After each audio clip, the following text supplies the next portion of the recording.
करने के लिए। मैंने देखा अपनी मम्मी को सुबह से लेकर रात तक मशीन बनी रहती थी। सुबह स्कूल पढ़ाती थी, फिर ट्यूशन पढ़ाती थी, फिर पीजी करती थी। सुबह से रात तक मम्मी कहाँ है? सिर्फ काम कर रही है। पापा कहाँ है? सुबह बाइक उठा के ऑफिस, शाम को घर।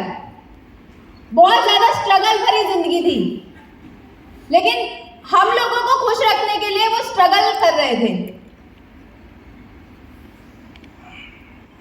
जैसे जैसे मैं बड़ी होती जा रही थी तो मुझे कुछ बातें रिश्तेदारों से सुनने को मिलती थी, पता चलती थी।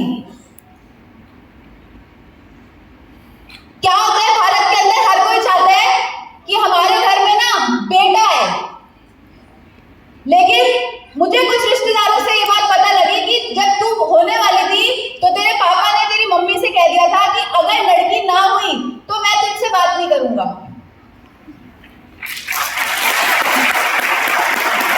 अब मम्मी बोली मेरे हाथ में थोड़ी है, तो ऊपर वाले के ऊपर है कि क्या आएगा क्या नहीं आएगा, लेकिन मुझे मिन्नतें मांग के लिया गया था। मेरे घर में जो और भी लड़कियां थी, पहले उनकी शादी करने में थोड़े थोड़े ना चैलेंजेस रहे थे, और जब मैं पैदा हुई तो बोला गया कि अभी तो इतनी मुश्किल से कुछ टाइम पहले उस लड़की की शादी करी है घर में, अब एक और लड़की पैदा हो गई, क्योंकि लड़की को क्या समझा जाता है? बोझ। लेकिन जब मैं जैसे जैसे बड़ी हो रही थी, मेरा मन था, मैं जैसे बड़ी हुई ना, मेरे को पापा ने चेस खेलनी सिखा दी थी।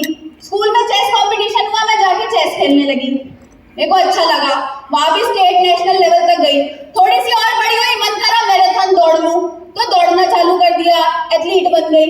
थोड़ी और बड़ी हुई तो मन किया कि नेशनल स्कूल ऑफ ड्रामा चली जाऊं, हीरोइन बन जाऊं, और बन गई। देखो तो जैसे जैसे बड़ी हो रही थी ना, बड़े सारे दिमाग में विचार आ रहे थे, ये कर लूं, वो कर लूं, ये कर लूं, वो कर लूं। लेकिन अच्छी बात पता क्या थी? मम्मी पापा कहते थे जो करना है कर, हर चीज में सपोर्ट कर रहे थे। चेस भी खिलाई, एथलेटिक्स भी खिलाया, ये भी कर, वो भी कर। कह रहे अखबार भी बेचे ना तो दुनिया की नंबर 1 अखबार बेचने वाली बन गई हो। तो मुझे लगा कि मेरे माँ बाप अगर मेरे लिए हर चीज करने को तैयार है, तो भैया मैं कब उनके लिए कुछ करूंगी, क्योंकि लड़की हूँ, एक ना एक दिन तो शादी हो जाएगी, और शादी के बाद तो अपने माँ बाप के लिए लड़कियां कुछ ज्यादा कर नहीं सकती। तो मुझे, मैं सोच रही थी क्या करूं क्या करूं क्या करूं। 19 साल की उम्र थी, पापा बोले चल आधार कार्ड लेकर चल, हम ना कहीं पे चल रहे, घर का सामान लेकर आएंगे। मैंने कहा पापा फिर कंपनी वम्पनी के चक्कर में पड़ गए ना, पहले भी आपने कंपनी करी थी। मम्मी और मेरा मुंह तो ऐसे खुल गया, ये फिर पड़ गए ना तो मैं उन्हीं चक्कर में, और मम्मी और मैं एक तरफ, पापा एक तरफ। और जब पापा नाराज हो गए ना, 2-3 बार उन्होंने मेरे को बोला पापा मेरे से नाराज हो गए, बात नहीं कर रहे थे। और क्या बेटियां देख सकती है अपने बाप को नाराज? नहीं देख सकती। मैं भी देखना, चलो यार कहाँ चलना है, चलो अच्छा।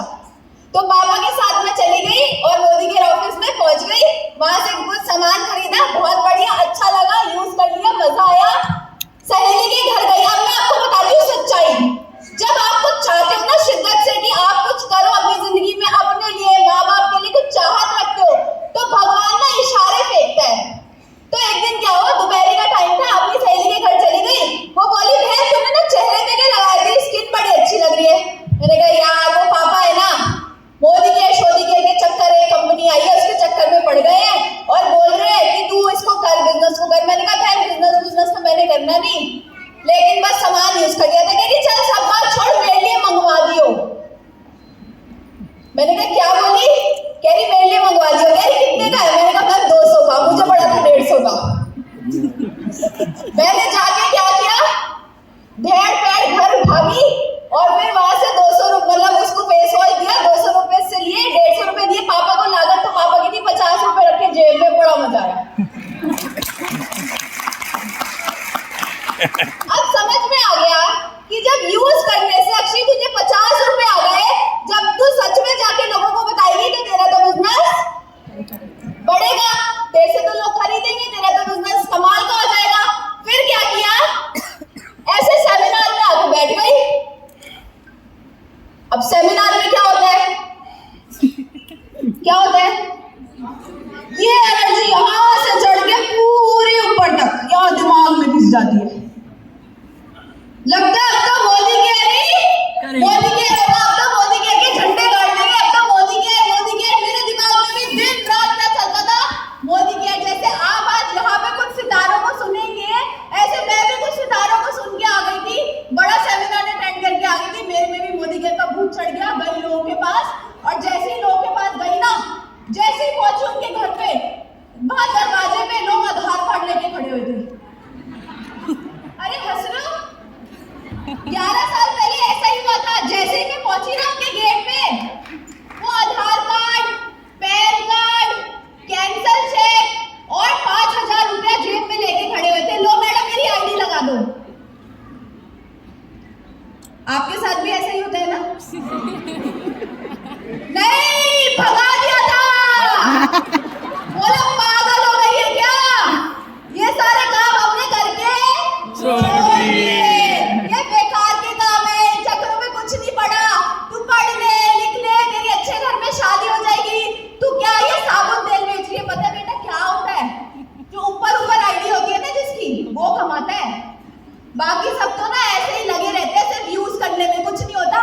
तेरा भी कुछ नहीं होगा। मैं कहती थी देखो सुरेखा भार्गव मैडम है 23 लाख रुपए महीने का कमाती है। कह रही वो पता है क्यों कमाती है?